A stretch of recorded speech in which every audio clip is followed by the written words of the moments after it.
আবৃত্তি করছি কবি নির্মলেন্দুর স্বাধীনতা এই শব্দটি কিভাবে আমাদের একটি কবিতা লেখা হবে, তার জন্য অপেক্ষার উত্তেজনা নিয়ে লক্ষ লক্ষ উন্মত্ত অধীর ব্যাকুল বিদ্রোহী শ্রোতা বসে আছে থেকে জনসমুদ্রের উত্তাল সৈকতে।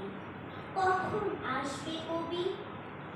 এই শিশু পার্ক সেদিন ছিল না, এই বৃক্ষে ফুলে শোভিত উদ্যান সেদিন ছিল না, এই তন্দ্রাচ্ছন্ন বিবর্ণ বিকেল সেদিন ছিল না। তাহলে কেমন ছিল সেদিনে সেই বিকেল বেলাটি? তাহলে কেমন ছিল শিশু পার্কে বেঞ্চে বৃক্ষে ফুলের বাগানে ঠেকে দেয়া এই ঢাকার হৃদয় মাঝখানে? জানি সেদিনের সব স্মৃতি মুছে দিতে হয়েছে উত্তপ্ত কোনো কালো হাত। তাই দেখি কবিহীন এই বিমুখ প্রান্তরে আজ কবির বিরুদ্ধে কবি, মাঠের বিরুদ্ধে মাঠ, বিকেলের বিরুদ্ধে বিকেল, উদ্যানের বিরুদ্ধে উদ্যান, মার্চের বিরুদ্ধে মার্চ। হে অনাগত শিশু, হে আগামী দিনের কবি, শিশু পার্কে রঙিন দোলনায় দোল খেতে খেতে তুমি একদিন সব জানতে পারবে। আমি তোমাদের কথা ভেবে লিখে রেখে যাচ্ছি সেই শ্রেষ্ঠ বিকেলের গল্প। সেদিন এই উদ্যানের রূপ ছিল ভিন্নতর, না পার্ক, না ফুলের বাগান, এসবের কিছুই ছিল না।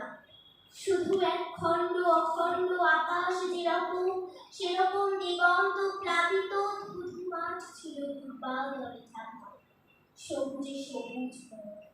আমাদের স্বাধীনতা প্রিয় প্রাণের সবুজ এসে মিশেছিল এই ধুধু মাঠের সবুজে।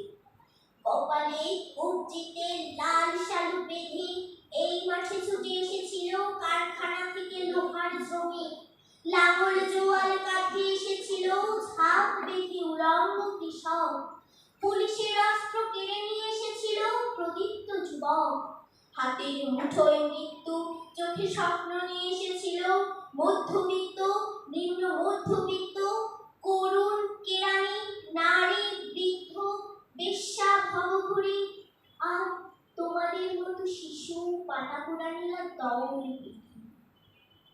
একটি কবিতা পড়া হবে, তার জন্যে কি ব্যাকুল প্রতীক্ষা মানুষের।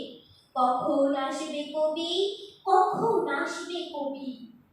শত বছরের শত সংগ্রাম শেষে রবীন্দ্রনাথের মতো দীপ্ত পায়ে হেঁটে অতঃপর কবি এসে জনতার মঞ্চে দাঁড়ালেন।